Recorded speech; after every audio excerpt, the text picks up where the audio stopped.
Hello students, hello everyone. Am I audible? Okay, thank you. So well, let us start today's class. आज की class को हम start करते हैं. आज की जो हमारी क्लास है वो है हिस्ट्री ऑप्शनल की क्लास, जिसमें आज हम डिस्कस करेंगे 1937 के इलेक्शंस. इससे पहले अभी हम लोगों ने जो हमारी लास्ट क्लास थी उसमें हम लोगों ने 1935 का एक्ट आपके साथ डिस्कस किया था. एंड हम लोगों ने पूना पैक्ट और मैकडोनल्ड अवार्ड को डिस्कस किया था, जिसमें हम लोगों ने सेपरेट इलेक्टोरेट को डिस्कस किया, जो अंबेडकर जी की डिमांड थी कि एससी कोटे को, एससी कैटेगरी को, डिप्रेस क्लास को एक सेपरेट इलेक्टोरेट दिया जाए, जिसका गांधी जी ने काफी विरोध किया था सेकंड राउंड टेबल कॉन्फ्रेंस में. एंड 1935 के एक्ट से जो पहले वाली हमारी क्लास थी उसमें हमने 1935 के एक्ट से पहले हम लोगों ने राउंड टेबल कॉन्फ्रेंस को डिस्कस किया था, जिसमें हमने देखा था कि जो सेकंड राउंड टेबल कॉन्फ्रेंस थी जिसमें आईएनसी ने पार्टिसिपेट किया था, उसमें इस बात का विरोध किया गांधी जी ने कि किसी भी तरह का कोई भी सेपरेट इलेक्टोरेट के खिलाफ है आईएनसी, क्योंकि इससे डिवाइड एंड रूल की पॉलिसी को जो है वो बढ़ावा मिलता है. लेकिन अंबेडकर जी इस बात के लिए रेडी नहीं थे, और ब्रिटिश गवर्नमेंट जो है, रैमजे मैकडोनल्ड जो ब्रिटेन के प्राइम मिनिस्टर थे लेबर पार्टी की तरफ से, वो भी इस बात पर अड़े हुए थे कि डिप्रेस क्लास को अलग से रिजर्वेशन मिलना चाहिए, सेपरेट इलेक्टोरेट मिलना चाहिए. तो खैर फिर हमने मैकडोनल्ड अवार्ड को डिस्कस किया, जिसमें अगस्त 1932 में रैमजे मैकडोनल्ड ने डिप्रेस क्लास को सेपरेट इलेक्टोरेट प्रोवाइड करवाया ब्रिटिश पार्लियामेंट ने. लेकिन एक महीने के अंदर ही अंदर गांधी जी ने अम्बेडकर जी को कन्विंस किया और डबल सीट का वादा करा लेजिस्लेटिव असेंबली में, और उनको बोला कि मैं केंद्र में आपको 18% सीटें भी प्रोवाइड करवाऊंगा. आईएनसी अपने कैंडिडेट नहीं खड़ी करेगी इन 147 लेजिस्लेटिव असेंबली सीट्स पर, और सेंटर की 18 सीटों पर, 18% सीटों पर. और इसमें हमारे कैंडिडेट, हमारे जो लोग हैं, जो आईएनसी का वोट बैंक है, वो आप ही के कैंडिडेट को वोट डालेगा. तो ये सब हमने लास्ट क्लास में डिस्कस किया. हमने 1935 के एक्ट को डिस्कस किया था. पूना पैक्ट के थ्रू मैकडोनल्ड अवार्ड कैंसिल किया गया. पूना पैक्ट सितंबर 1932 में हुआ. 1935 का फिर एक्ट आता है, जिसमें काफी सारे अच्छे पॉइंट्स थे जो हमने डिस्कस किए, जैसे रिजर्व बैंक ऑफ इंडिया को स्टैब्लिश किया गया, फेडरल कोर्ट को स्टैब्लिश किया गया, एंड उसमें कॉन्करेंट लिस्ट, स्टेट लिस्ट को बनाया गया. उसमें डायरकी को स्टेट से खत्म करके सेंटर में लॉन्च किया गया. एंड सेंटर को कुछ पावर्स दी गई. And most important, state autonomy provide कर दी गई, जो बहुत इंपॉर्टेंट डिसीजन था 1935 के एक्ट का.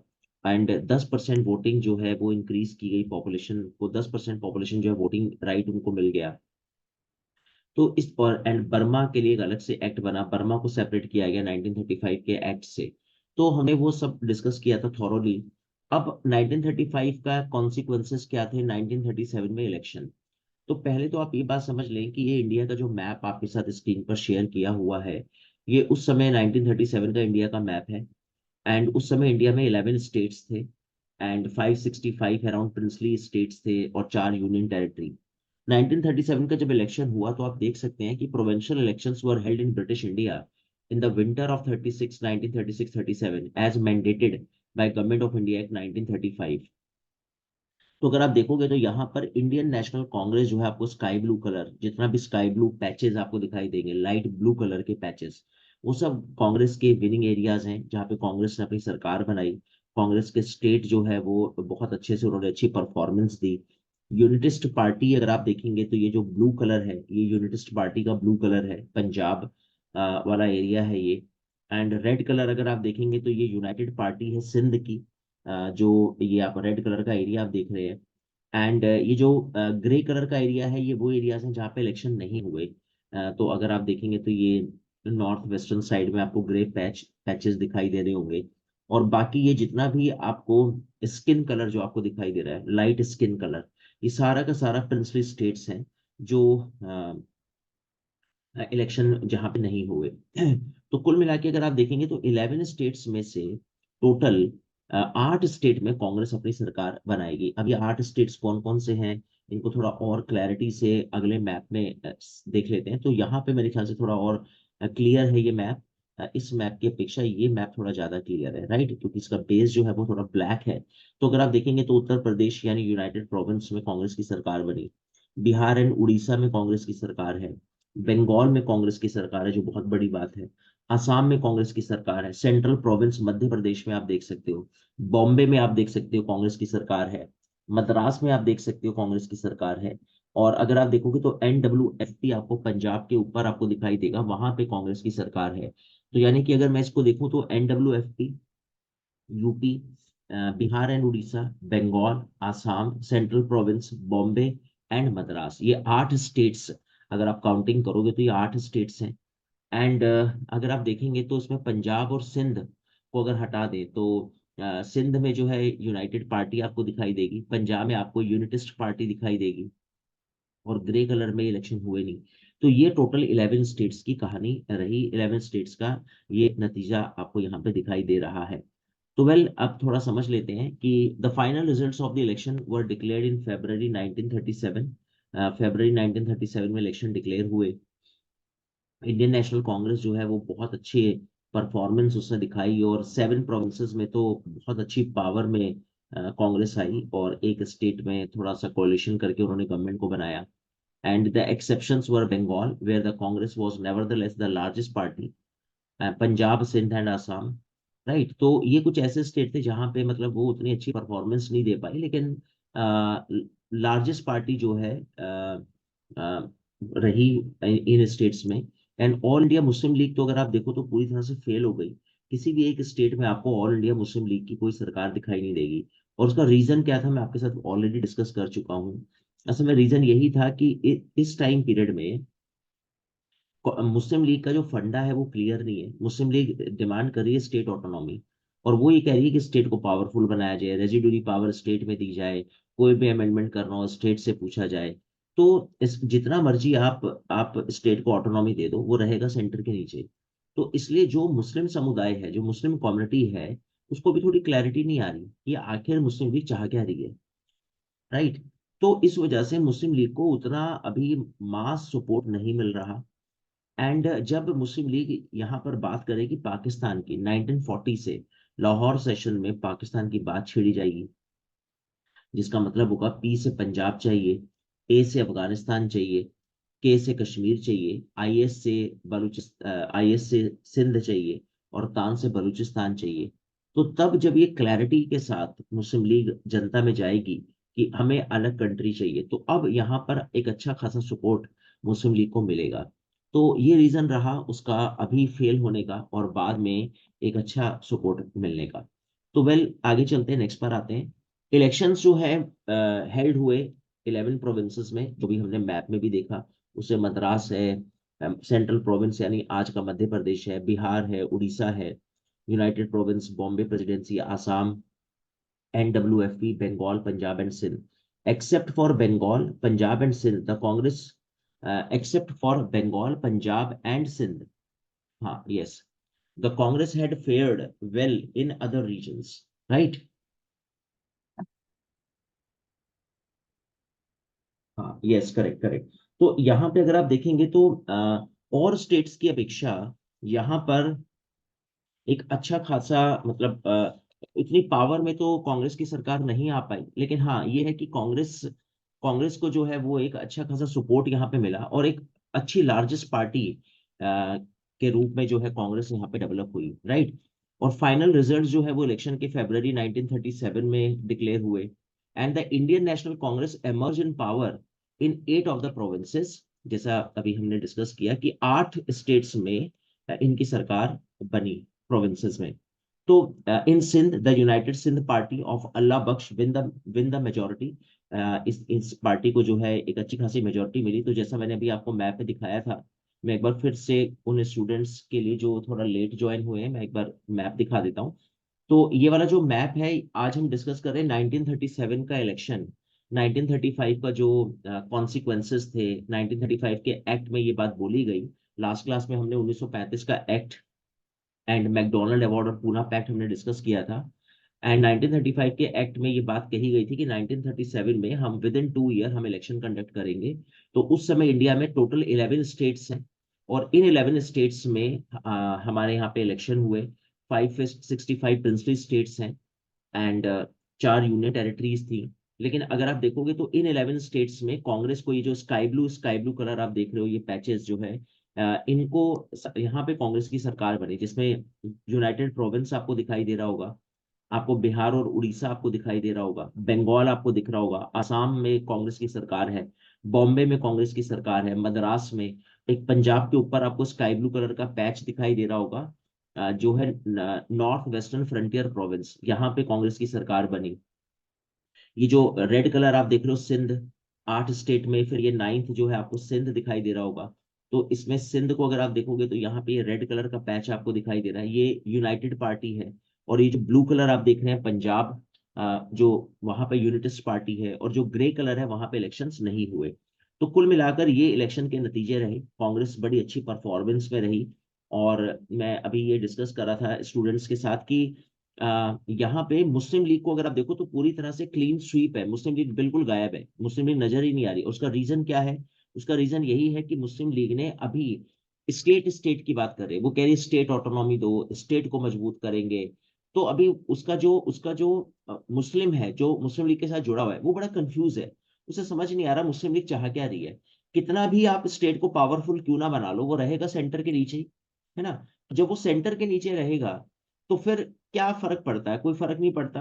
तो फिर मुस्लिम लीग कहाँ डोमिनेट कर रही है? कहीं डोमिनेट नहीं कर रही। लेकिन जैसी 1940 के बाद लाहौर सेशन में मुस्लिम लीग ने पाकिस्तान की बात छेड़ी कि पी से पंजाब चाहिए, ए से अफगानिस्तान चाहिए, के से कश्मीर चाहिए, आई एस से मुझे सिंध चाहिए, तान से मुझे बलूचिस्तान चाहिए, 5 स्टेट की बात जब उसने बोली, तो तब लोगों का मास सपोर्ट उसको मिला। और फिर 1940 के बाद जो इलेक्शन हुए उसमें मुस्लिम लीग की परफॉर्मेंस अच्छी रही। तो ये बेसिक डिफरेंस आपको याद रखना है। पाकिस्तान की डिमांड से पहले मुस्लिम लीग का बेस उतना अच्छा नहीं था। पाकिस्तान शब्द बोलते ही जब उसने बोला मुझे अलग कंट्री चाहिए, अब मुझे स्टेट नहीं, मुझे अलग कंट्री चाहिए, तो फिर मुस्लिम जो है सपोर्ट उसको मिलना शुरू हुआ, क्योंकि क्लैरिटी आ गई ना आपके मैनिफेस्टो में, आपके एजेंडा में, राइट।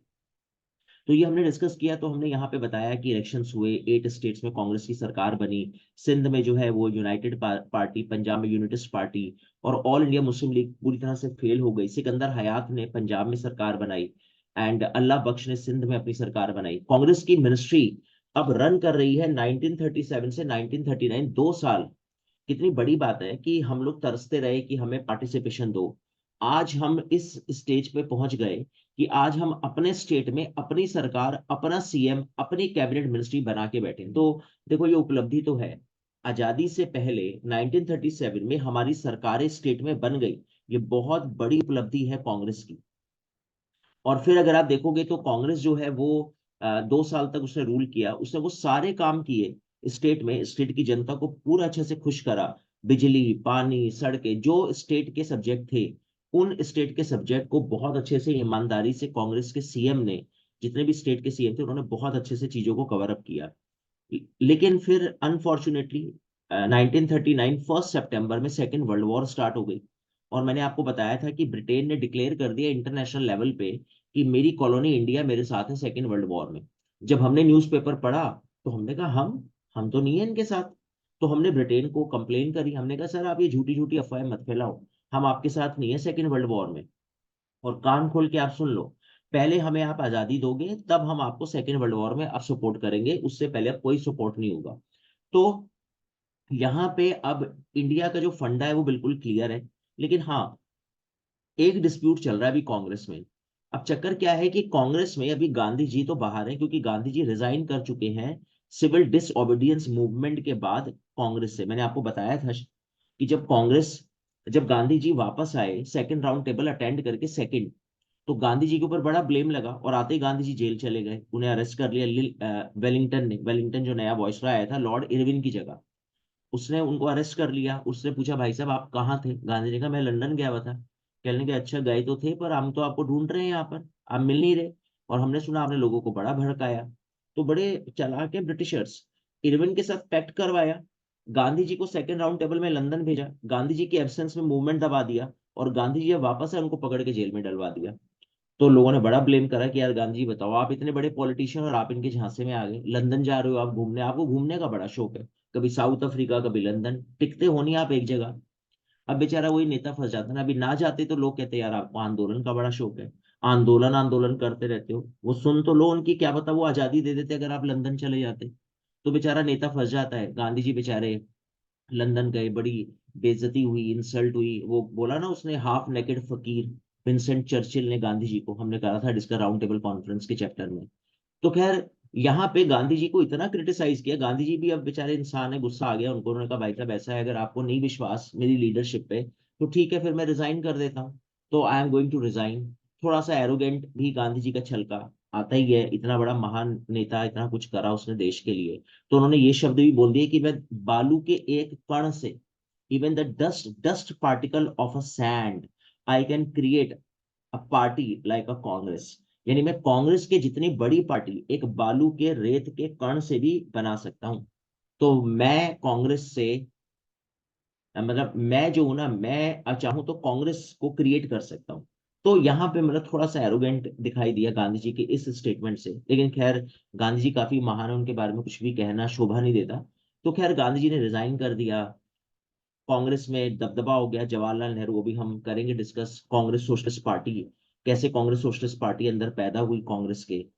तो जवाहरलाल नेहरू, सुभाष चंद्र बोस थोड़ा डोमिनेट करने लग गए कांग्रेस में। सेकेंड वर्ल्ड वॉर स्टार्ट हो गई। गांधी जी को रिक्वेस्ट करके कांग्रेस ने बुला लिया कि गांधी जी अब आ जाओ प्लीज, छोड़ो अब गिले शिकवे, कोप भवन से बाहर आओ, और अब सेकेंड वर्ल्ड वॉर शुरू हो गया, बताओ क्या करना है। और यहाँ पे अभी सुभाष चंद्र बोस हैं प्रेसिडेंट कांग्रेस के, उनके हाथ में है कमान। तो गांधी जी का ये कहना है कि हम एक बार ना ब्रिटिश गवर्नमेंट से पूछेंगे क्या हम आंदोलन शुरू करें। सुभाष चंद्र बोस का कहना था कि सर कि क्या है, आप पूछते ही रह जाओगे सारी उम्र, अब कितना पूछोगे, अब स्टार्ट करो आंदोलन। क्यों, रीजन क्या है? भाई रीजन ये है कि जो इनका इनका दुश्मन है ब्रिटेन का, इस समय दुश्मन कौन है? जर्मनी, हिटलर और बेनिटो मुसोलिनी, उस समय ग्रेट लीडरशिप नहीं। तो अब इनका तो ये कहना है सुभाष चंद्र बोस का कि सर ये जो हमारा दुश्मन है ना ब्रिटेन, ये लड़ रहा है अपने दुश्मन के साथ, और इसका दुश्मन कौन है? जर्मनी। और जर्मनी बड़ा डोमिनेट कर रहा है। और कौन है दुश्मन? इटली। करेक्ट। और कौन है? जापान। तो हमारा तो ये कहना है कि इंडिया को इस समय आंदोलन शुरू कर देना चाहिए। देखो गांधी जी बहुत ग्रेट पॉलिटिशियन थे, जरा थोड़ा ध्यान से इस कॉन्सेप्ट को डेवलप करना। गांधी जी का पता है क्या स्टैंड है? गांधी जी का ये स्टैंड है कि भाई तुम हो बच्चे, तुम्हें समझ में आती नहीं राजनीति। इस समय ब्रिटेन ने हमें फंसा दिया, कैसे?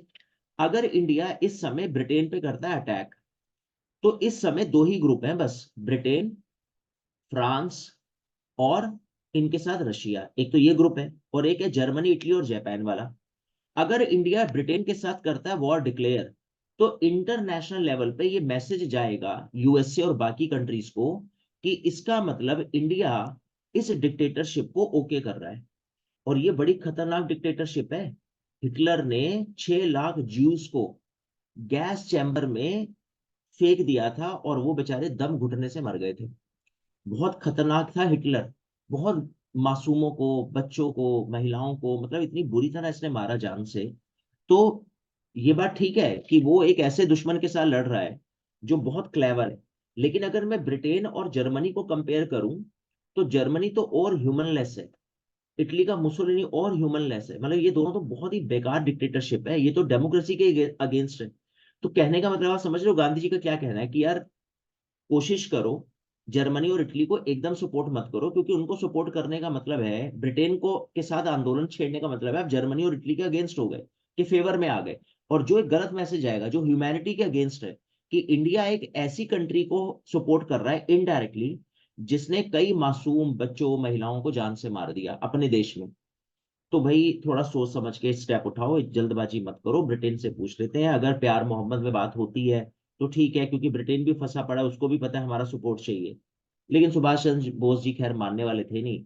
सुभाष चंद्र बोस ने कहा देखो सर, ऐसा इतना दिमाग में लगाता नहीं हूँ, कौन क्या सोचेगा, कौन क्या कहेगा, आपको ठीक लगता है तो ठीक है, अगर आप नहीं मानते तो फिर मैं प्रेसिडेंटशिप से रिजाइन कर देता हूँ, फिर आपको जो करना आप करो। तो सुभाष चंद्र बोस जी ने तो पार्टी छोड़ दी, कांग्रेस, प्रेसिडेंटशिप से रिजाइन कर दिया। और हाँ, अपनी एक अलग पार्टी बना ली, फॉरवर्ड ब्लॉक। लेकिन गड़बड़ सुभाष चंद्र बोस से भी हो गई। सुभाष चंद्र बोस जी को भी थोड़ा सा ये था कि मैं अपनी अलग पार्टी बनाऊंगा, इतनी बड़ी पार्टी बना दूंगा कि कांग्रेस से भी एक ऊपर पार्टी हो जाएगी मेरी। लेकिन जैसे ही इन्होंने फॉरवर्ड ब्लॉक बनाई, ब्रिटिश सरकार ताक में बैठी हुई थी, क्योंकि अभी आप थे आईएनसी के प्रेसिडेंट, तो आपके ऊपर हाथ लगाने से ब्रिटिश सरकार भी डर रही है। जैसे ही आपने आईएनसी से रिजाइन करा, ब्रिटिश सरकार ने आपको पकड़ के जेल में डाल दिया। तो आपको हो गई सीधी जेल, सुभाष चंद्र बोस जी को जेल हो गई। करेक्ट। तो खैर अभी हम आएंगे इस टॉपिक पे दोबारा। तो अभी मैं सिर्फ आपको इतना बता रहा हूँ कि सेकेंड वर्ल्ड वॉर जैसे ही स्टार्ट हुई, कांग्रेस ने बोल दिया कि हम विरोध करते हैं ब्रिटेन का, हमें आप स्वतंत्रता दो, फ्रीडम दो, और हम आपके यहाँ पर सारी सरकार, हमारी सारी सरकारें रिजाइन करती है। तो 8 के 8 स्टेट्स में कांग्रेस के चीफ मिनिस्टर्स ने रिजाइन कर दिया। तो यहां पर Congress ministries resigned in October November 1939, और प्रोटेस्ट करा against viceroy Lord Linlithgow's action of declaring India to be belligerent in the second world war without consulting the Indian people. यानी आपने कैसे ये डिसीजन ले लिया कि इंडिया आपके साथ है, हमसे तो आपने डिस्कस करा नहीं। तो इस बात से नाराज होकर कांग्रेस के 8 स्टेट्स में उनके कैबिनेट ने रिजाइन कर दिया। बहुत इंपॉर्टेंट है ये, ठीक है।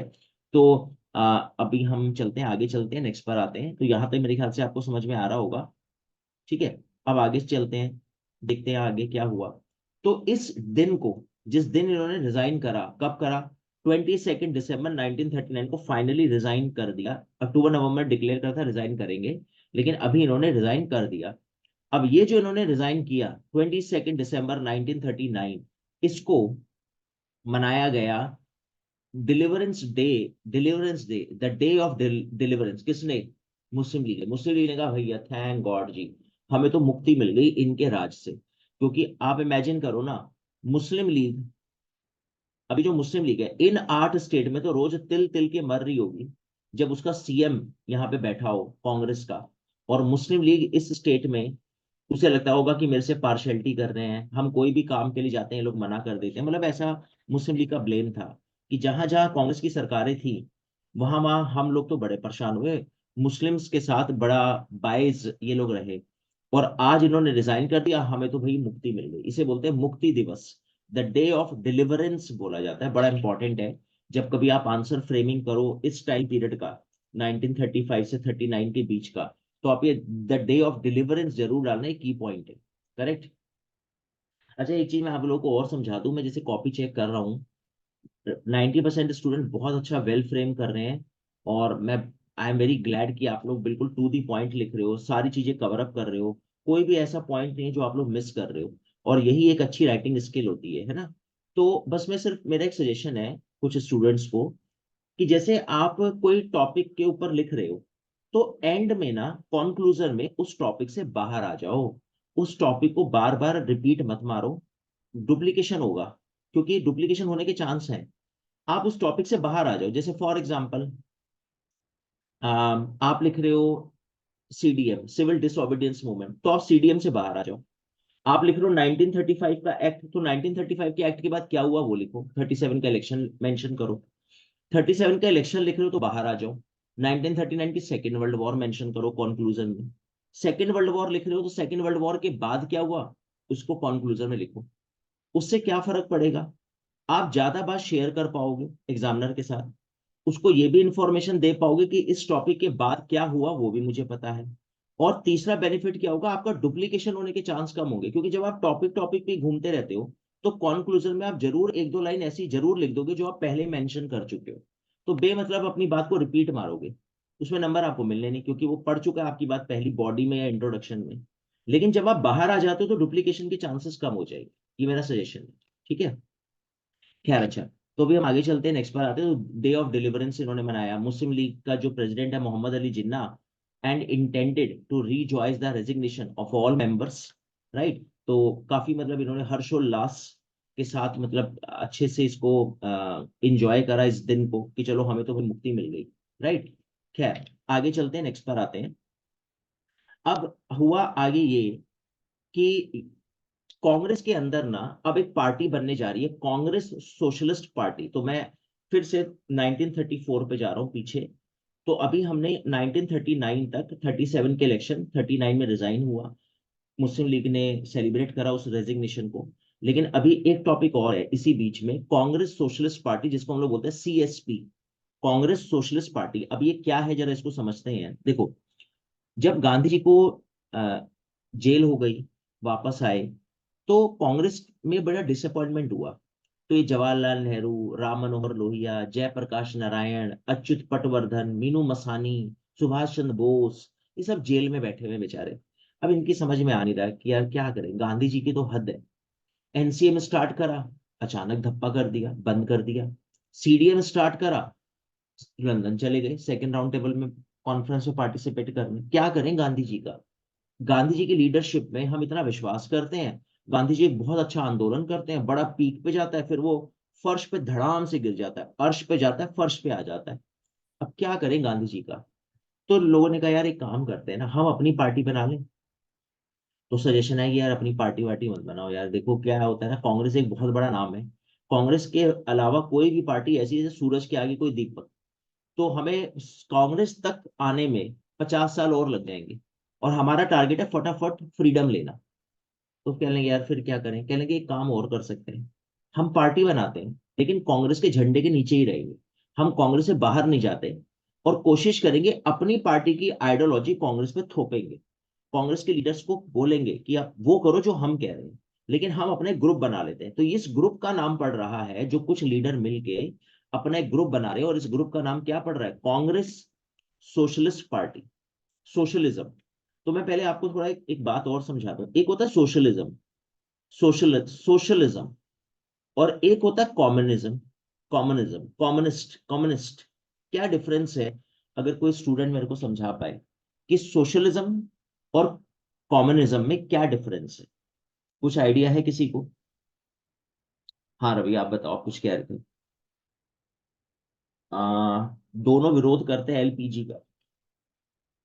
अच्छा, लिबरलाइजेशन, प्राइवेटाइजेशन और ग्लोबलाइजेशन का दोनों विरोध करते हैं। बिल्कुल करेक्ट है, आपकी ये बात बिल्कुल सही है, और आप बिल्कुल सही बोल रहे हो कि एलपीजी, लिबरलाइजेशन, प्राइवेटाइजेशन और ग्लोबलाइजेशन। सोशलिज्म इज वेलफेयर, रचना ने बोला है। अच्छा, socialism is welfare for people, ठीक है। एंड चलो ठीक है, और कम्युनिज्म रचना क्या है फिर? यस सुगंधा, आरती, सुरभि, आप बताओ। अच्छा, सुरभि बोल रही है कि सर कम्युनिज्म और सोशलिज्म ऑलमोस्ट सेम ही है, थोड़ा सा डिफरेंस है, लेकिन मैं कंफ्यूज हूँ इन दोनों के डिफरेंस में। अच्छा ठीक है, तभी तो मैं पूछ रहा हूँ, क्योंकि मुझे पता है आप लोग कंफ्यूज हो गए। चलो ठीक है, मैं आपको जरा समझा देता हूँ, ध्यान से सुनना। ठीक है, अब मैं आपको समझाता हूँ, जरा इसको ध्यान से सुनो। ठीक है, मैक्सिमम स्टूडेंट कह रहे हैं कि सर हम कंफ्यूजन है थोड़ा सा। देखो, पहले तो आप ये बात जान लो कि मैं एक मिनट देखता हूँ कोई ब्लैंक स्लाइड है क्या। यहाँ पे करें क्या, ब्लैंक स्लाइड ले लेते हैं कोई। ठीक है, इस पर आ जाते हैं हम, यहाँ पर आ जाते हैं, थैंक यू वाली स्लाइड पर आ जाते हैं। देखो सुनो, ऐसा है कि एक है कैपिटलिस्ट, राइट। अब ये कैपिटलिस्ट, जो कैपिटलिस्ट है ना, वो क्या बात करता है, वो कहता है कि open economy, right. Open economy में ये बिलीव करते हैं। तो ओपन इकोनॉमी का मतलब क्या हुआ, लिबरलाइजेशन, प्राइवेटाइजेशन, ग्लोबलाइजेशन। यानी ये कहते हैं कि अपने देश के दरवाजे खोलो, इन्वेस्टर्स को बुलाओ, वो इन्वेस्ट करेगा, ठीक है। चलो, इसके अगेंस्ट में एक थ्योरी आई जिसको हम लोगों ने बोला communist, communist ideology. Communist ideology किसमें बिलीव करती है, क्लोज इकोनॉमी में, राइट। क्लोज इकोनॉमी, हमने इकोनॉमिक्स में डिस्कस किया ना, क्लोज इकोनॉमी। यानी ये कहते हैं एलपीजी, नो एलपीजी, और सारे के सारे काम कौन करेगा, गवर्नमेंट करेगी। यानी गवर्नमेंट की कार, गवर्नमेंट की बस, गवर्नमेंट का टेलीफोन, गवर्नमेंट का ही एयरलाइंस, है ना। जैसे हमारे यहाँ पे एमटीएनएल आपने सुना होगा, मेरा टेलीफोन नहीं लगता, ओ सॉरी, महानगर टेलीफोन निगम लिमिटेड। तो गवर्नमेंट का टेलीफोन होगा, गवर्नमेंट की ही बस होगी, वो डीटीसी की बस, गवर्नमेंट की railway, Indian railway, Delhi metro rail corporation. यानी सारे डेवलपमेंट के काम कौन करेगा, सरकार करेगी। और कोई भी हम, यानी डेवलपमेंट की जितनी वेलफेयर स्कीम्स, ये सब वेलफेयर स्कीम्स सरकार, सरकार, government, government, government, no private sector. कोई प्राइवेट सेक्टर नहीं होगा, नो प्राइवेट सेक्टर। कोई बाहर से फॉरेन इन्वेस्टमेंट नहीं आएगी। यानी हम क्या बनेंगे, सेल्फ रिलायंट बनेंगे, हम सेल्फ रिलायंट, हम सेल्फ रिलायंट इकोनॉमी बनेंगे। यानी हम अपने आप अपनी इकोनॉमी को डेवलप करेंगे, अपने दम पे इकोनॉमी चलाएंगे, हम किसी के भरोसे नहीं बैठेंगे। और हम ज्यादा क्या करेंगे, एक्सपोर्ट में बिलीव करेंगे, एक्सपोर्ट। हम दुनिया को अपना सामान बेचेंगे। ये कम्युनिस्ट इकोनॉमी के बेसिक्स हैं क्या, close economy, LPG, no LPG, सारे काम सरकार करेगी, सारी वेलफेयर स्कीम सरकार चलाएगी, फॉरेन इन्वेस्टमेंट नहीं लेंगे, सेल्फ रिलायंट इकोनॉमी बनेंगे, अपने एक्सपोर्ट को बढ़ाएंगे। ये कम्युनिस्ट इकोनॉमी के बेसिक्स है, करेक्ट। अब इसी में आगे आया सोशलिज्म। अब ये सोशलिज्म क्या कहता है, इसको समझते हैं। सोशलिज्म एक तरह से इसका बच्चा है कम्युनिस्ट का। ये कह रहा है पापा बहुत अच्छी बात है, आपने बहुत अच्छा बोला, मुझे बहुत अच्छा लगा। आप कह रहे हो क्लोज इकोनॉमी, बिल्कुल मैं भी ओके कर रहा हूँ, क्लोज इकोनॉमी। पापा मैं भी कह रहा हूँ एलपीजी कैंसिल, बिल्कुल एलपीजी कैंसिल। डैडी मैं भी कह रहा हूँ गवर्नमेंट सारे काम करेगी, बहुत अच्छी बात है।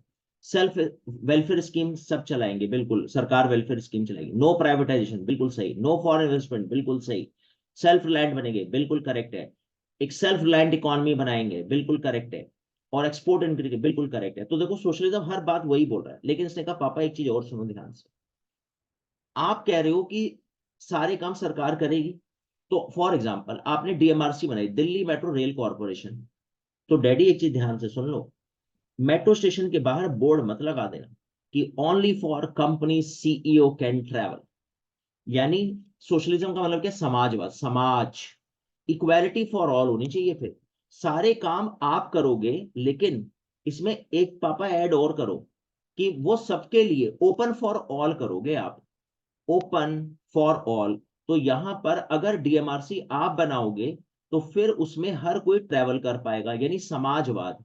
तो समाज में इक्वालिटी होनी चाहिए। इंडियन रेलवे आप बनाओगे, लेकिन कम्युनिस्ट इकोनॉमी यहां कह के चुप हो गई। अब आगे बनाओगे, ठीक है, ट्रेवल कौन करेगा, सारे लोग, सारे लोग ट्रेवल करेंगे, ये सोशलिज्म कहता है। यानी इक्वालिटी, हर चीज समाज में इक्वल डिस्ट्रीब्यूशन होना चाहिए, तो इक्वल डिस्ट्रीब्यूशन सोशलिज्म है।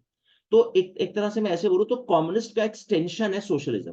कम्युनिस्ट कुछ बात बोल के आधी अधूरी कंफ्यूजन छोड़ गया, सोशलिज्म ने उस कंफ्यूजन को हटा दिया।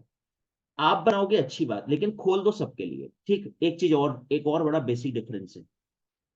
कम्युनिस्ट बोलता है कि मैं लेबर क्लास और वर्कर्स के लिए काम करेंगे, और वर्कर्स को प्रोवाइड करवाएंगे गुड वेजेस और लो वर्किंग आवर्स, गुड एनवायरनमेंट होगा। यानी फैक्ट्री में हम लेबर और वर्कर को सपोर्ट करेंगे।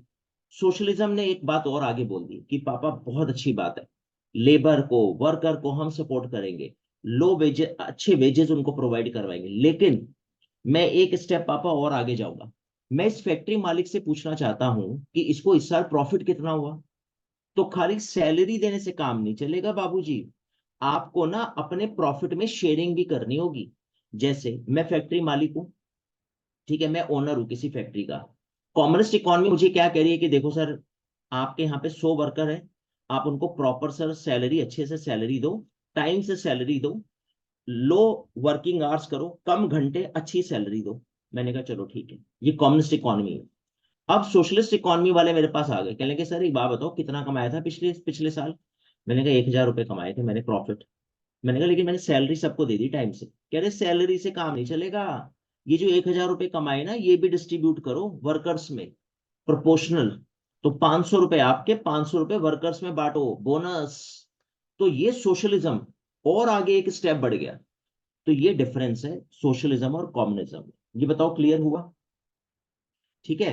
तो यहां पर ये socialist, Congress socialist party develop हो रही है कांग्रेस के अंदर। और ये नेता कौन है, ये नेता है जवाहरलाल नेहरू, है ना, मीनू मसानी, अच्युत पटवर्धन, जयप्रकाश नारायण, ये सब बड़े बड़े नेता कांग्रेस सोशलिस्ट पार्टी बना रहे हैं कांग्रेस के अंदर। अब देखते हैं क्या पार्टी मतलब कब बनी और क्या इसकी सोच थी, क्या इसकी आइडियोलॉजी, वो तो हमने डिस्कस कर ही ली। लेकिन अब यहाँ पे जरा थोड़ा समझते हैं कांग्रेस सोशलिस्ट पार्टी को। तो देखो भाई, कांग्रेस सोशलिस्ट पार्टी एक लेफ्ट विंग है। अच्छा, अब आप लोगों को ये बात तो पता ही है, मैं वर्ल्ड हिस्ट्री में भी आपको बता चुका हूँ, एक होता है राइट विंग और एक होता है लेफ्ट विंग, है ना। तो मेरे ख्याल से बहुत सारे स्टूडेंट के आंसर आने शुरू हो गए। लेफ्ट विंग और राइट विंग क्या था, फिर से बता रहा हूँ, जो स्टूडेंट नए ज्वाइन हुए हैं उनको बता देता हूँ। ये फ्रांस में ये टर्म कहाँ पे यूज होती थी, फ्रांस में। ये राजा है, ये किंग बैठता था, किंग के जो राइट हैंड साइड पे बैठते थे, राइट साइड पे, है ना, अभी तो मेरा राइट साइड ये है। तो अगर मैं अपने हिसाब से देखूं तो मैं राजा हूं, और मेरे जो राइट साइड पे बैठे हैं ना, वो होते थे प्रो मोनार्क। प्रो मोनार्क मतलब जो चाहते थे कि मैं बना रहूं, राजशाही चलती रहे, इसको बोलते हैं प्रो मोनार्क। राइट, ये प्रो मोनार्क है जो किंग को फेवर कर रहे हैं। और जो लेफ्ट साइड में बैठते हैं वो बिलीव करते हैं कॉन्स्टिट्यूशनल मोनार्की। कॉन्स्टिट्यूशनल मोनार्की जो कहते हैं कि मोनार्क को सिर्फ नॉमिनल हेड बनाओ, बाकी वही प्राइम मिनिस्टर प्लस राजा। तो prime minister constitutional head, constitutional monarchy, है ना, ये प्रेसिडेंट होगा, ये साइन करेगा, लेकिन काम करेगा पीएम। या ट्रू रिपब्लिक या पूरा रिपब्लिक, पूरा रिपब्लिक मतलब, ट्रू रिपब्लिक मतलब कि पीएम और प्रेसिडेंट दोनों इलेक्टेड। तो ये कौन है, लेफ्ट साइड वाले। तो जो लेफ्ट वाले होंगे ना वो थोड़े क्रांतिकारी होंगे, वो बिलीव करेंगे रेवोल्यूशन, हटाओ राजा को। तो नहीं हटा रहे तो चलो ऐसे शो पीस बना के बिठा दो। तो राइट विंग राजा राजशाही के फेवर में, और लेफ्ट विंग रेवोल्यूशन क्रांति के फेवर में, जो वो चाहता है कि सर्वहारा बुर्जुआसी प्रोलिटेरिएट की सरकार आए, आम आदमी की सरकार आए। ये सब फंडे मैंने वर्ल्ड हिस्ट्री में क्लियर करे हुए हैं।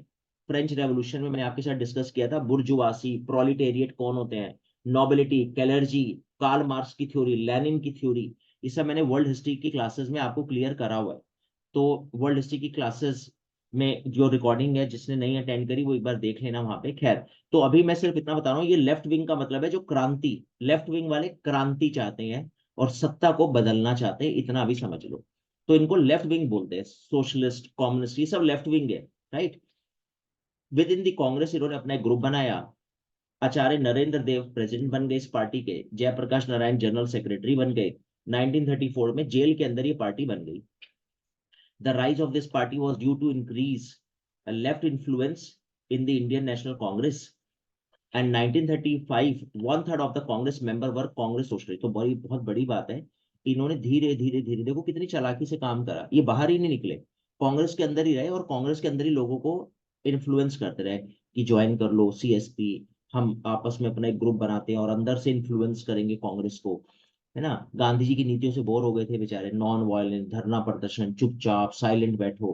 तो ये बोर हो गए, कहने लगे यार ये क्या साइलेंट वायलेंट बैठो, 2 2 साल साइलेंट बिठाते फिर अचानक से धप्पा करते, कहते मूवमेंट खत्म। तो अभी ये लोग थोड़ा इन्फ्लुएंस कर रहे हैं। तो देखो कितने लोग इनके मेंबर बन गए, वन थर्ड कांग्रेस के अंदर अंदर, वन थर्ड मेंबर बना लिए इन्होंने अपने। चलो ठीक है, और समझते हैं। तो ठीक है, अभी ये मेंबर समझ में आ गए, इनकी पार्टी के लीडर समझ में आ गए, इनकी आइडियोलॉजी हमें समझ में आ गई। अब these leaders rejected the idea of Gandhi, वही जैसे मैंने आपको बोला ना, इन्होंने गांधी जी के आइडिया को रिजेक्ट कर दिया। तो इनकी हिम्मत देखो, कांग्रेस के अंदर रहकर गांधी जी के आइडिया रिजेक्ट कर दिए। कारण भी है, गांधी जी है भी तो नहीं ना, रिजाइन करके बैठे हैं वो तो बेचारे कोप भवन में। तो अभी गांधी जी है ही नहीं जब, तो फिर गांधी जी के एब्सेंस में ये डोमिनेट कर रहे हैं कांग्रेस में। Though they remained active in the workers and peasants movement, है ना, वर्कर्स पीजेंट्स की बात करते हैं, वर्कर्स की बात करते हैं। They rejected the sectarian attitude of the communist party of India. हाँ, थोड़ा सा इनके अंदर ये डिफरेंस ये भी है, मैं एक चीज और आपको डिफरेंस बताता हूँ, ये इंडिया के कॉन्टेक्स्ट में है।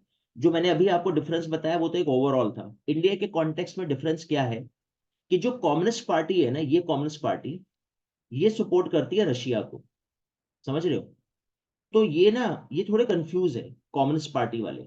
जैसे कंफ्यूजन कैसे है, जब रशिया ब्रिटेन के साथ खड़ा होता है तो ये ब्रिटेन को कहते हैं नहीं बहुत अच्छा है। जब रशिया ब्रिटेन के अगेंस्ट खड़ा हो जाता है तो ये ब्रिटेन की बुराई करने लगते हैं। तो सीधी बात यह है कि इनका पापा कौन है, इनका डैडी है रशिया। डैडी बोले ब्रिटेन का विरोध करो तो ये ब्रिटेन का विरोध करते हैं। डैडी कहते हैं नहीं ब्रिटेन बहुत अच्छा इंसान है, ये कहते हैं हाँ पापा बहुत अच्छा है ब्रिटेन। तो ये कंफ्यूज है। और इनका इनका कहना क्या है कि पहले वर्कर्स और लेबर की कंडीशन सुधारेंगे, फ्रीडम बाद में लेंगे, इनका ये कहना है। एक ये भी डिफरेंस है, ये इंडिया के कॉन्टेक्स्ट में बात कर रहा हूं। और जो हमारे सोशलिस्ट हैं, इंडिया के सोशलिस्ट, उनका ये कहना है कि ये तुमने रशिया को अपना पापा क्यों बना रखा है भाई, ब्रिटेन हमारा दुश्मन है, हम ब्रिटेन का विरोध करेंगे, हर हालत में विरोध करेंगे। तो हम हर हालत में ब्रिटेन को अपोज करेंगे, ब्रिटेन सही नहीं है, नहीं है, नहीं है। दूसरी बात, वर्कर्स और लेबर के राइट के लिए हम क्यों लड़ रहे हैं, हमें पहले फ्रीडम लेनी चाहिए। अगर हमें फ्रीडम मिल गई तो बस फिर क्या दिक्कत है, फिर हम लड़ते रहेंगे। हम वर्कर्स और लेबर के लिए क्यों लड़ेंगे, फिर तो हमारी सरकार आ जाएगी। तो हमें पहले चाहिए आजादी, आजादी, आजादी। फिर हमें चाहिए वर्कर्स और लेबर्स के राइट। उससे पहले हमें वर्कर्स और पीजेंट के लिए लड़ रहे नहीं, हमें तो लड़ना है ब्रिटेन के अगेंस्ट। अब आप समझ गए, ये इंडिया में सोशलिस्ट पार्टी और कम्युनिस्ट पार्टी ऑफ इंडिया का डिफरेंस बता रहा हूं मैं आपको। तो मेरे ख्याल से ये दो बेसिक डिफरेंस आपको समझ में आ गए होंगे, राइट। तो चलो आगे और समझते हैं इस पार्टी के बारे में। They were influenced by Marx and Lenin. The member range from the advocates of armed struggle to non-violent resistance. ठीक है, ये मार्क्स से इंप्रेस है, लेनिन से। मार्क्स की थ्योरी रेवोल्यूशन, क्रांति, मैं आपको फिर से समझा देता हूं। मार्क्स क्या कहता था, ध्यान से सुनना। फ्रांस में ना, फ्रांस की सोसाइटी में तीन स्टेट मतलब तीन सेक्शन, एक है नोबिलिटी यानी राजा, ठीक। एक एक सेक्शन है कैलर्जी, कैलर्जी बोलते हैं, कैलर्जी मतलब सॉरी कैलर्जी बोलते हैं राजा को, कैलर्जी यूज होता है राजा के लिए। नोबिलिटी, नोबिलिटी मतलब उसकी कैबिनेट, उसके मिनिस्टर्स, मिनिस्टर्स। और थर्ड स्टेट होता था कॉमन मैन, ये थर्ड स्टेट है, राइट। थर्ड स्टेट कौन है? Common man. तो कॉमन मैन के अंदर, थर्ड स्टेट के अंदर कॉमन मैन, थर्ड स्टेट के अंदर तीन सेक्शन है, एक दो तीन। Upper common man, middle common man, lower common man, right. ये जो अपर कॉमन मैन है इसको बोलते हैं बुर्जुआसी, ये है कैपिटलिस्ट, ये है इंडस्ट्रियलिस्ट, यानी अभी अभी इसने बिजनेस स्टार्ट करा है तो ये बिजनेसमैन है, या ये इंडस्ट्रियलिस्ट है। इनकी क्या है? इंडस्ट्री है, इंडस्ट्रियलिस्ट, इंडस्ट्रियलिस्ट है ये जो मिडिल कॉमन मैन है ये है वर्कर, वर्कर और लेबर क्लास। और ये लोअर वाला कौन है? फार्मर। समझ गए? अब ध्यान से सुनना, दोबारा बता रहा हूं। मार्क्स क्या कहता है? मार्क्स कहता है कि ये तीनों करेंगे आंदोलन और इन दोनों को रिमूव करेंगे, राजा को और उसके मिनिस्टर को हटा दो, ये तीनों करें आंदोलन। और फिर उसके बाद दूसरा स्टेप, सेकंड स्टेप, अब ये दोनों मिलकर इसको हटाएं, बिजनेसमैन को। और फिर किसका रूल आएगा? वर्कर्स, पीजेंट्स और फार्मर्स का। ये किसकी थ्योरी है? मार्क्स की। यानी टू स्टेप रेवोल्यूशन। पहले स्टेप में नोबिलिटी और कैलर्जी को हटाओ, दूसरे स्टेप में बुर्जुआसी, बुर्जुआसी मतलब इंडस्ट्रियलिस्ट को हटाओ। तो फिर किसका रूल आएगा? सर्वहारा, सर्वहारा मतलब प्रोलिटेरिएट, यानी वर्कर्स, लेबर, पीजेंट का रूल आएगा। लेनिन की क्या अप्रोच है? लेनिन कह रहा है सर इतना टाइम नहीं है, टाइम बहुत कम है, हमें कोई हेल्प नहीं चाहिए इंडस्ट्रीज की, हम अकेले ही काफी है सर, वर्कर पीजेंट फार्मर काफी है, हम एक झटके में आंदोलन करेंगे और हम इन दोनों को रिमूव कर देंगे और हमें इसकी हेल्प चाहिए ही नहीं। तो हम दो स्टेप में क्यों करें? हम एक स्टेप में करेंगे और एक स्टेप में प्रोलिटेरिएट का रूल ले आएंगे। ये डिफरेंस है मार्क्स और लेनिन की आइडियोलॉजी। तो अगर आप देखो तो दोनों ही कह रहे हैं rule of proletariat, rule of सर्वहारा, रूल ऑफ वर्कर पीजेंट। लेकिन वो कह रहा है टू स्टेप में रूल आएगा, वो लेनिन कह रहा है एक ही स्टेप में रूल ले आएंगे। ये बताओ क्लियर है? तो अब यहां पर अगर मैं सोशलिज्म की बात करूं तो वो दोनों को ओके कर रहे हैं कि ठीक है सर, एक स्टेप में दो स्टेप में आए, प्रभु आप दोनों ही सही हो, फिलहाल शुरू तो करें, काम तो शुरू करें, यहाँ तो स्टार्ट ही नहीं हो रहा, रेवोल्यूशन होने से पहले ही गांधी जी धड़ाम से नीचे गिरा देते हैं हमें। खैर, the ideal of this party was decentralised socialism in which a substantial share in economic power of cooperatives, trade unions, independent farmers, local authorities, मतलब कोऑपरेटिव रूल आए, सब लोग मिल के, सब भाई लोग आपस में मिल के रूल करें, ये सोच सोशलिज्म की है। तो ये सोशलिज्म का आइडिया है कांग्रेस सोशलिस्ट पार्टी का, राइट। तो अभी हमें सोशलिस्ट आइडिया समझ में आ गया, कांग्रेस का क्या प्लान है, सीएसपी का क्या प्लान है, कांग्रेस सोशलिस्ट पार्टी का, करेक्ट। अब जेपी नारायण जो है, जयप्रकाश नारायण, नासिक जेल में 1932 में इन सब बेचारों को जेल हो रखी, जो अभी मैं आपको बता रहा था। तो ये सब जेल से बेचारे प्लान कर रहे थे, 32 में इन्होंने प्लान करना शुरू कर दिया था, 34 35 तक आते आते पार्टी बना ली। और ये बाकी नेता ये सब जेल में ही मिले, ये सब उन नेताओं के नाम है, अशोक मेहता, यूसुफ देसाई। जब ये जेल से बाहर आए 34 में, तो फिर जेल में इन्होंने एक तो जेल में बना ली, फिर जेल से बाहर आके फॉर्मली लोगों को बताया कि हमने एक पार्टी बना ली। तो मतलब दो तरह से सेरेमनी हुई, एक 32 के आसपास, फिर 34 में जेल से बाहर आकर। तो इनकी पटना में मीटिंग होती जब ये जेल से बाहर आ जाएंगे। और फिर ये बिहार कांग्रेस सोशलिस्ट पार्टी, बिहार मतलब अब स्टेट वाइज भी बनेगी ना, जैसे बिहार में कांग्रेस सोशलिस्ट पार्टी, एक नेशनल लेवल पे और एक स्टेट लेवल पे। तो जयप्रकाश नारायण जनरल सेक्रेटरी, आचार्य नरेंद्र देव इसके प्रेसिडेंट है। एंड बॉम्बे में कांग्रेस सोशलिस्ट पार्टी इन्होंने बनाई, सेम वही, आचार्य नरेंद्र देव जनरल सेक्रेटरी और आचार्य नरेंद्र देव प्रेसिडेंट। एंड जेपी नारायण जो है, जेपी नारायण, जयप्रकाश नारायण, वो इसके जनरल सेक्रेटरी। तो अगर आप यहाँ पे देखो तो कंफ्यूज नहीं होना आपको, दो दो सीएसपी हैं, एक सेंट्रल लेवल पे और एक बिहार स्टेट पे, है ना। और दोनों का प्रेसिडेंट सेम है, दोनों का जनरल सेक्रेटरी सेम है, ठीक है। और दोनों का ईयर अगर आप देखो तो 1934 ही है। तो एक बार इन्होंने जेल में बनाई, फिर जेल से बाहर आके बिहार में, और जेल से बाहर आके बॉम्बे में। ये जो बॉम्बे वाली है इसका नाम है नेशनल, मतलब नेशनल लेवल की है, कांग्रेस सोशलिस्ट पार्टी, बस सीएसपी। और बिहार वाली का नाम क्या है? Bihar Congress socialist party, right. तो मेरे ख्याल से यहां तक आपको समझ में आ गया होगा, आइडियोलॉजी आपको इसकी क्लियर हो गई, डोमिनेट कर रहे हैं क्योंकि गांधी जी है नहीं अभी, इस वजह से, ठीक है। चलो आगे चलते हैं। तो अब ये CSP was not separate from the Congress, की बड़ी अच्छी बात थी इसकी, मतलब बाहर कांग्रेस की रिस्पेक्ट करी, कांग्रेस से बाहर नहीं गए, कांग्रेस का विरोध नहीं करा इन्होंने, है ना। और its constitution defined that member were all required to be member of the Indian National Congress. देखो कितने चालाकी से गेम खेला। इन्होंने कहा देखो भाई ऐसा है, सीएसपी का कोई मेंबर तब तक नहीं बनेगा जब तक आप कांग्रेस के मेंबर नहीं हो। तो खाली कांग्रेस के मेंबर ही सीएसपी का बन सकते हैं, क्योंकि इनको पता है वैसे भी इनके पास अकेले तो कोई आ ही नहीं रहा, क्योंकि ये तो नई पार्टी है, न्यू बीज है। तो कांग्रेस में जो जुड़ेगा उसको खींच लेंगे अपने फेवर में। तो इन्होंने जानबूझ के बेसिक बना दिया, कांग्रेस पहले ज्वाइन करो फिर सीएसपी ज्वाइन होगी, बिना कांग्रेस के सीएसपी के मेंबर नहीं बन सकते, लोग वैसे भी नहीं आ रहे तुम्हारी पार्टी में। खैर, many communist many communist joint CSP, it adopted marks in 1936, marks की थ्योरी को अडॉप्ट करा। वो टू फेज में रेवोल्यूशन करेंगे, पहले इंडस्ट्रीज का साथ लेंगे, फिर प्रोलिटेरिएट का रूल लेकर आएंगे। Thus, emergence of the CSP had a long-lasting impact on the politics of the Congress for many years to come. Dominate करा इन्होंने नो डाउट, क्योंकि अगर आप देखो ना ध्यान से, तो 1936 में जवाहरलाल नेहरू कांग्रेस के प्रेसिडेंट बनेंगे, 37 में जवाहरलाल नेहरू फिर कांग्रेस के प्रेसिडेंट बनेंगे, 38 में सुभाष चंद्र बोस कांग्रेस के प्रेसिडेंट, 39 में सुभाष चंद्र बोस कांग्रेस के प्रेसिडेंट। और ये दोनों के दोनों सोशलिस्ट सीएसपी के लीडर हैं, फाउंडर मेंबर हैं। तो इससे हमें हिस्टोरियंस स्कॉलर्स मानते हैं कि कांग्रेस में अब कौन डोमिनेट कर रहा है, कांग्रेस सोशलिस्ट पार्टी, क्योंकि उनके दो लीडर 4 साल regular back to back president बने। यानी वोटिंग होती है ना कांग्रेस में, और हर साल इनमें प्रेसिडेंट बनता है, आज भी ऐसे ही होता है।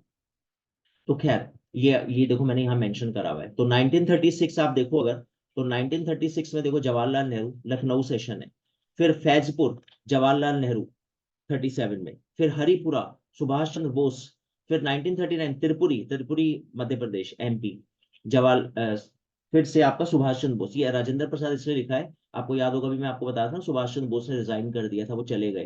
तो जब उन्होंने रिजाइन करा, वो गांधी जी के साथ वो खटपट हुई आंदोलन शुरू करने को लेकर, तो फिर ये लिखा हुआ है ना यहाँ पे, इन्होंने अपनी फॉरवर्ड ब्लॉग बनाई, रिजाइन कर दिया। Subhas Chandra Bose was re-elected but had to resign, और फिर राजेंद्र प्रसाद को 39 में बनाया। करेक्ट। सो वेल, एक मिनट।